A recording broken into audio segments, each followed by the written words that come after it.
This is the Olympic women's gymnastics competition. A gymnast is on the balance beam, preparing for a flip, but with all eyes on her, she accidentally twists her ankle and crashes hard onto the mat. Mother! After getting it bandaged, she refuses a wheelchair. Fighting through the pain, she moves on to the uneven bars. With a flawless transition, she sticks a perfect full flip landing, balancing on one foot. In the end, she takes home the bronze medal. Her name is Hope. Becoming a gymnast was her dream. At just 17 years old, she represented the United States on the world stage, and it was that bronze medal that made her a hometown celebrity. She had her own reserved parking spot on Main Street. Her winning photo hung in the local diner. The town's welcome sign even read, "Home of Hope." But all that glory turned her into an entitled brat. Her dad would make her breakfast, and she wouldn't even acknowledge him. When she bought bubble tea in town, she never paid a dime, acting like it was owed to her. Even her license plate read bronze medalist. She wore the same old team tracksuit, and couldn't bear to change out of it.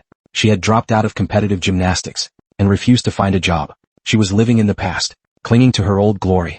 But while Hope was coasting through life on her parents' dime, her dad put his foot down and told her to get a job, or he'd cut off her allowance.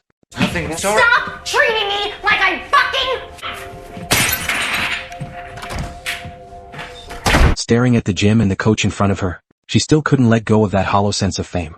A few days later, the coach unexpectedly took his own life. Even though Hope blamed him for ending her career, she was still deeply shaken by his death. The next day, her dad handed her a letter, the coach's will.